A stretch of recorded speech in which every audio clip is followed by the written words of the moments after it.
అనంత కరుణామయుడు అపార కృపాశీలుడైన అల్లాహ్ పేరుతో ప్రారంభిస్తున్నాను. సూరే అన్నజ్మే 1వ రుకు 15వ వివరణ. వీటిని మక్కా, తాయిఫ్, మదీనా, హిజాజ్ ఆ చుట్టుపట్లనున్న ప్రాంతాల ప్రజలు అత్యధికంగా పూజించేవారు. వీటిని గురించి ప్రశ్నించడం జరిగింది. మీరెప్పుడైనా మీ బుద్ధిని ఉపయోగించి ఆలోచించారా? భూమి ఆకాశాలకు సంబంధించిన దైవిక వ్యవహారాలలో వీటికి ఏమాత్రమైనా జోక్యం కలుగజేసుకునే అవకాశం సాధ్యమేనా?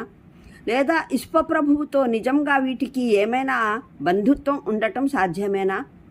లాత్ అనే విగ్రహ దేవాలయం తాయిఫ్లో ఉండేది. బనీ సహీఫ్ తెగవారు దాన్ని ఎంతగా నమ్మేవారంటే అబ్రహా ఏనుగుల సేన తీసుకొని కాబా గృహాన్ని కూలద్రోయాలని మక్కాను ముట్టడించినప్పుడు వారు తమ దేవతా ఆలయాన్ని కాపాడుకునేందుకు ఆ దుర్మార్గుడికి మక్కా దారి చూపే పథ నిర్దేశకులుగా సమకూర్చారు. ఆ విధంగా అతను తమ దేవత లాట్ను ముట్టుకోకుండా ఉండాలని. వాస్తవానికి అరేబియా వాసులందరి మాదిరిగానే సహీఫ్ తెగవారు సైతం కాబా అల్లాహ్ గృహమని నమ్మేవారు. లాత్ అంటే అర్థం ఏమిటో అన్న విషయంలో పండితుల మధ్య భేదాభిప్రాయం ఉంది. ఇబ్ను జరీర్ తబరీ పరిశోధన ఏమిటంటే ఇది అల్లాహ్ అన్న పదానికి స్త్రీలింగ వచనం, అంటే అసలు పదం అల్లాహతున్ అన్నది. దాన్ని అల్లాద్గా మార్చివేశారు. జమహ్ షరీ ప్రకారం ఇది లవాయల్వి నుంచి ఉద్భవించిన పదం. దీని అర్థం రొగ్గడం, ఒకవైపునకు వంగడం అని వస్తుంది. బహుదైవారాధకులు ఆరాధన కొరకు దాని వైపునకు మరలేవారు, దాని సమక్షంలో వంగేవారు, దాని చుట్టూ ప్రదక్షిణ చేసేవారు. కాబట్టి దానికి లాత్ అని పేరు పెట్టారు. ఇబ్ను అబ్బాస్ దాన్ని లాత్తా అని ఉచ్చరించేవారు. అది లత్తా, ఎలిత్తు అన్న పదాల తద్భవంగా పరిగణించేవారు. దాని అర్థం మదనం, కలపడం, పూయడం అని వస్తుంది. అయినా ముజాహిద్ ఇద్దరు చెప్పేది ఏమిటంటే ఇతను ఒక మనిషి. తాయిఫ్ దాపులో ఒక గుట్ట మీద నివసించేవాడు.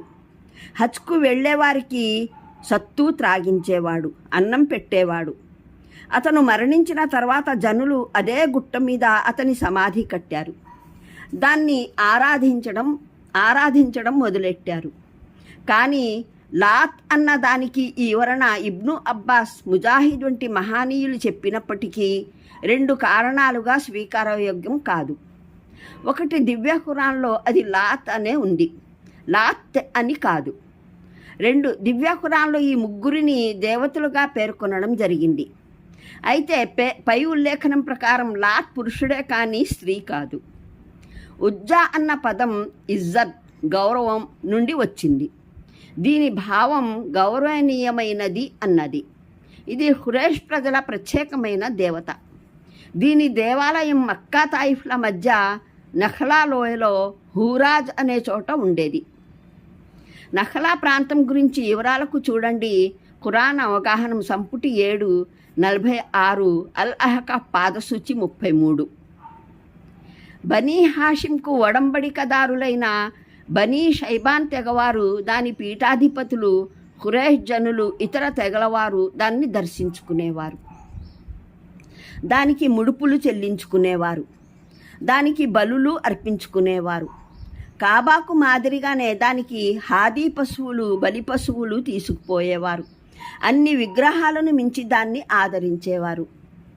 ఇబ్ను హిషాం ఉల్లేఖనం ప్రకారం అబూ హుయేహాకు అవసాన కాలం దగ్గరైనప్పుడు అబూ లహబ్ అతని పరామర్శకు వెళ్ళాడు.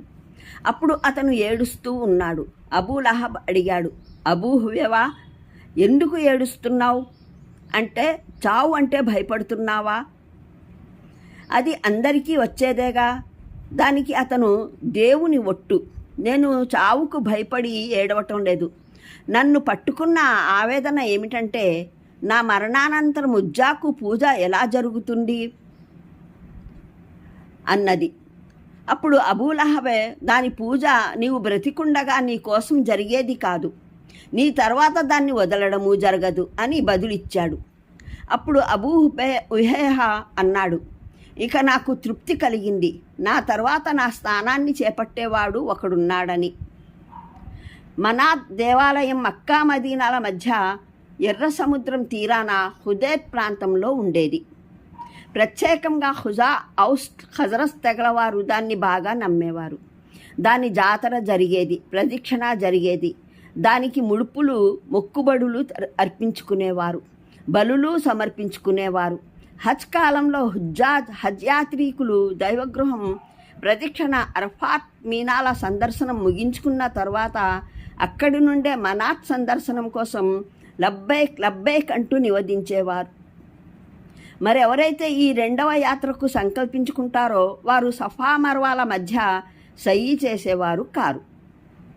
అంటే ఈ దేవతల్ని మీరు సకల లోక ప్రభువుకు కూతుళ్ళుగా పరిగణించారు. ఇటువంటి హేయమైన విశ్వాసాన్ని సృజించుకుంటున్నప్పుడు మీరు ఏమాత్రం ఆలోచించలేదా? మీ కొరకైతే స్త్రీ సంతానం పుట్టుకను అవమానకరంగా భావిస్తారు. మీకు మగ సంతానమే కలగాలని కోరుకుంటారు. కానీ అల్లాహ్ కొరకు సంతానాన్ని కోరుకుంటే స్త్రీ సంతానాన్నే ప్రతిపాదిస్తారా? అంటే మీరు ఎవరినైతే దేవీ దేవతలు అని పిలుస్తున్నారో వారు దేవీలు కారు, దేవతలు కారు. వారిలో దైవత్వపు ఏ లక్షణము లేదు. దైవత్వపు అధికారాలలో లేసమైన భాగము వారికి ప్రాప్తమై లేదు. మీ అంతటా మీరే వారిని దేవుని సంతానమని, ఆరాధ్యులని, దైవత్వంలో భాగీదారులని నిర్ణయించుకున్నారు. దైవం తరపున దీనికి ఎటువంటి ప్రమాణము దిగిరాలేదు. మీ ఈ ఊహలకు ఆధారంగా నిరూపణగా మీరు ముందుంచడానికి. మరో మాటలో చెప్పాలంటే వారి మార్గ విహీనతకు మౌలికమైన కారణాలు రెండు. ఒకటి, వారు దేన్నైనా తమ విశ్వాసంగా, ధర్మంగా ఏర్పరచుకోవడానికి వాస్తవికత, జ్ఞానం, ఆవశ్యకత ఏమాత్రం లేదని భావిస్తారు. కేవలం ఊహా అనుమానాల ఆధారంగా ఒక మాటను ఊహించుకుంటారు. ఆ తరువాత దాన్నే విశ్వసిస్తారు. అదే వాస్తవికత అయినట్లు విశ్వసిస్తారు. 2, వారు ఈ వైఖరిని కేవలం తమ మనోకాంక్షల అనుసరణలో అవలంబిస్తున్నారు. వారి మనసు కోరేదేమిటంటే ఒక దైవం వారికి కావాలి. అది ప్రపంచంలోనైతే వారి పనులు చేసి పెడుతూ ఉండాలి. అలాగే ఒకవేళ పరలోకం అంటూ ఏదైనా అసలు సంభవిస్తే అక్కడ వారికి మోక్షం కలిగించే బాధ్యత కూడా తీసుకోవాలి. అయితే ధర్మాధర్మాల, హలాల్ హరాంల కట్టుబాట్లు తమ పైన విధించరాదు. నైతికతా నియమాలు తమ మీద విధించరాదు. ఈ కారణంగానే వారు ప్రవక్తలు అందజేసే విధానం రీత్యా ఒకే దేవుని ఆరాధనకు, దాస్యానికి సిద్ధం కారు. ఈ స్వకల్పిత ఆరాధ్య దేవుళ్ళ, ఆరాధ్య దేవతల ఆరాధనే వారికి బాగా ఇష్టం. అంటే ప్రతి యుగంలోనూ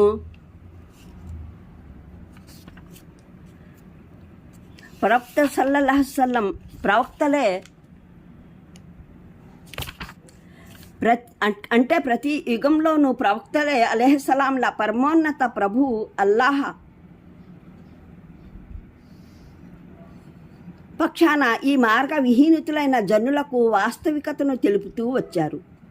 ఇప్పుడు మహానీయ ముహమ్మద్ సల్లల్లాహు అలైహి వసల్లం వచ్చి ఈ విశ్వ వ్యవస్థలో వాస్తవంగా ఎవరి దైవతత్వం చలామణిలో ఉందో అన్న విషయమే తెలిపారు.